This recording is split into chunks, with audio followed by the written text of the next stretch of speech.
Hello, crafty friends. It's Courtney Brickner with the Crafty Brick. Welcome to my YouTube channel.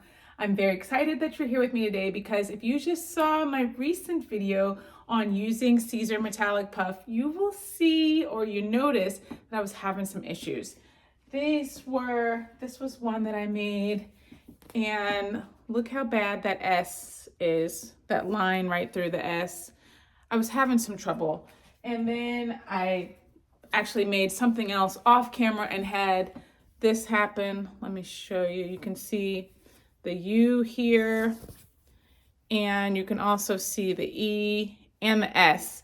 They all have just some flaws in the way that the texture looks. Well, I have figured out some issues that I was having, and one of them was because my Teflon sheet actually had a line through it. You can see right here, there's a crease right through the middle. I kept putting that piece right over the S, and I didn't realize it, but it was preventing my press from having even pressure on all of the puff, which is a very important part that you need in order to get the puff to puff correctly and evenly. So that was one of the issues. And then the other one was that part of the puff was pulling away from the carrier when I weeded it. So that's an issue as well. So today I am headed to an expo this week, and I have this hoodie dress that I want to wear. So I have one hoodie dress so I cannot make any mistakes. And I think I've got it all figured out. So I'm going to make that with you today and show you a couple tips that will help you have perfect puff all the time. So let's get started. All right, the first thing I'm going to do is take my puff. Here's the gold metallic. That's what I'm using today. And I'm going to feed it through the back of my machine. Now, I'm wanting to make sure that I've got the right pressure so that it weeds really easily, because I noticed that if it peels away from the carrier a little bit when it's weeding, then you have the issue of it having that kind of grainy texture. So you don't want that. So I'm going to go ahead and do a test cut. And let's see. Sometimes it's hard to see where it's cutting.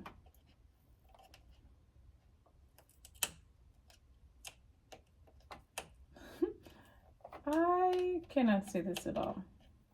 Oh, it cut down here. All right, I'm gonna try that again. And I need it to be under all of the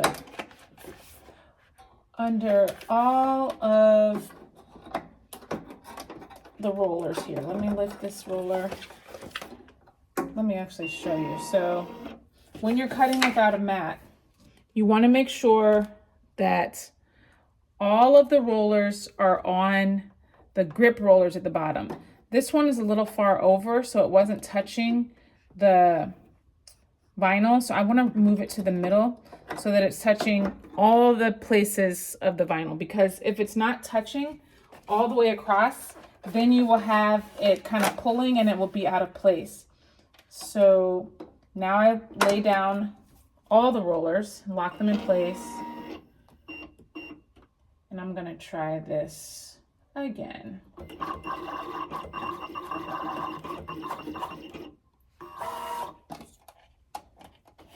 I need some glasses. Oh, there it is. I'm like, where is the cut? Okay, this is a very smooth cut, so that will be a good setting for cutting our puff, and it will not accidentally pull away from the carrier before I want it to. So we're going to go ahead and send our design to cut, and then we will move on to our next color.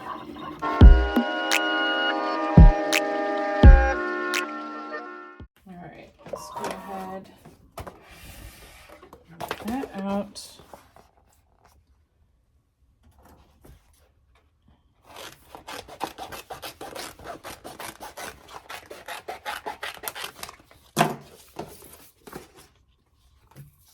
And we'll weed this section. Perfect. It is not peeling away from the carrier sheet.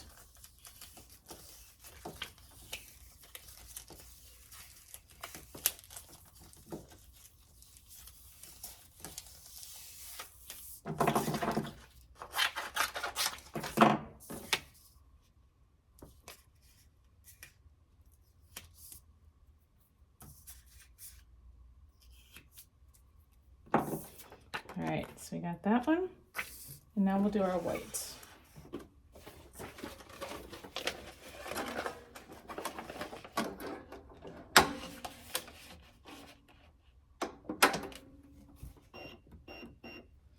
I'm gonna put the pressure back down because I don't need it as high on this one.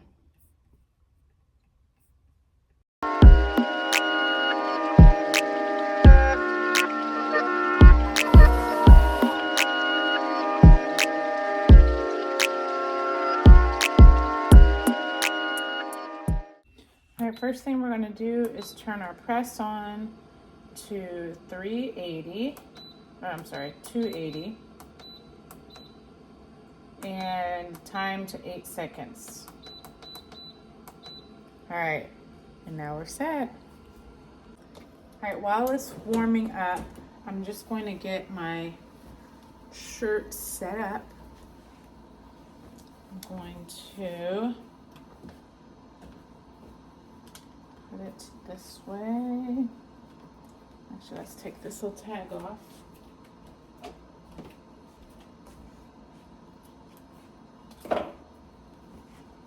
And I've got a little extra pressing pillow, a firmer pressing pillow to add a little extra pressure with my HTV Ront press. Slide that through and get those cords through. I'm just going to get the placement of where the Crafty is going to be. I'm going to set this down, and then I'm going to set the white where it needs to be.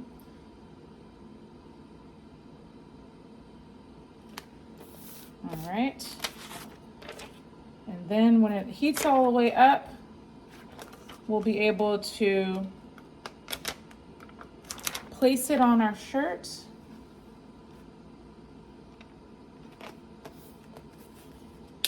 And I'll peel off the bottom part, and then we'll be ready to press it on.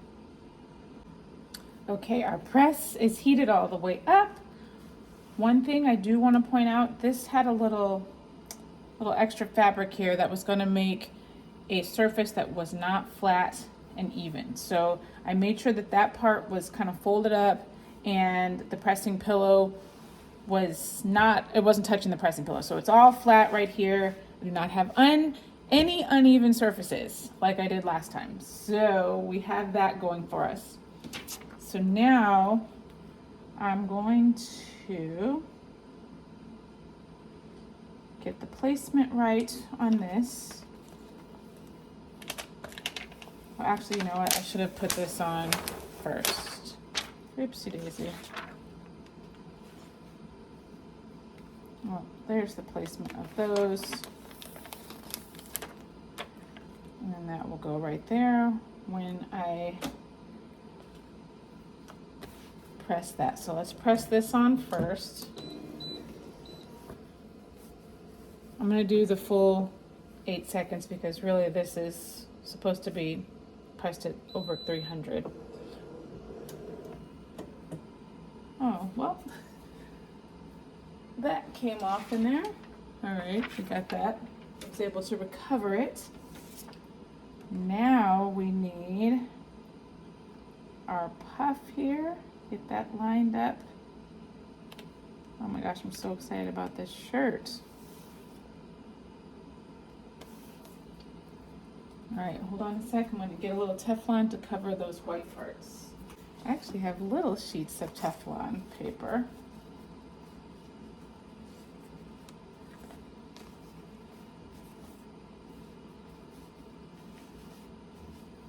Okay, let's get this going. 8 seconds, and then we'll peel it off, and then we'll do another 8 seconds.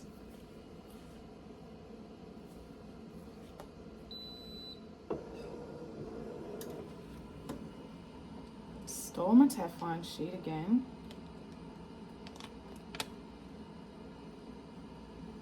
Let's peel this off. It needs 2 presses. One, and then you peel it hot, and then you press a second time to get it to puff. So right now it is not puffed. We'll press our second time, and we'll be good. I do not have any creases going through this time. That was part of my problem with my last puff experience. It was not good. But this time, fingers crossed, we're gonna be good.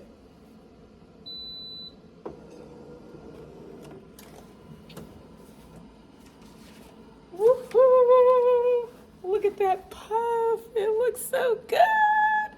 Oh my gosh, I'm so excited. It worked out, friends. Yay. Oh my gosh. Thank you, Jesus, that this worked out, because I only had one shirt and there was 0 room for error. So I don't know what I was going to do if it messed up, but it didn't. I'm so excited. So to recap, the 4 things that you need to have in order to have the perfect puff. 1, make sure you have medium pressure.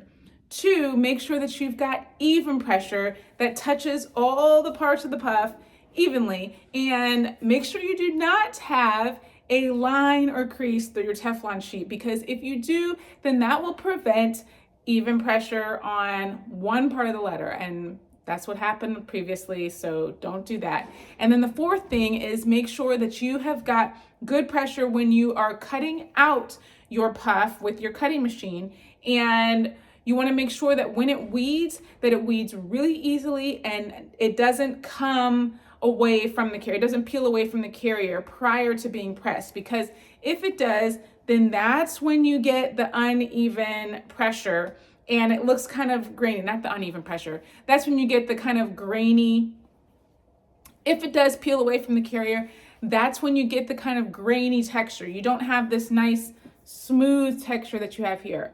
Look at this, it looks so good. I love the depth, the dimension, the shine. You know I love the shine. This just turned out so great, and I'm very happy. I think that you will be very happy too if you try out this puff. Just make sure you follow those 4 tips that I have for you, and you don't make the mistakes that I made in my previous video. So if you want to check that out, that was the way not to do puff. I don't know what I was doing. I was having a day with my project at that time, but it worked out in the end. So thank you so much for joining me today for this puff project. I think you're gonna have perfect puff if you follow along with what I've said. And I think you're gonna love this stuff because it's great. I appreciate you being here. I know you could be doing anything else, and I really like that you're spending some of your time with me. Thank you very much. I will be back next week. Until then, stay crafty, my friends.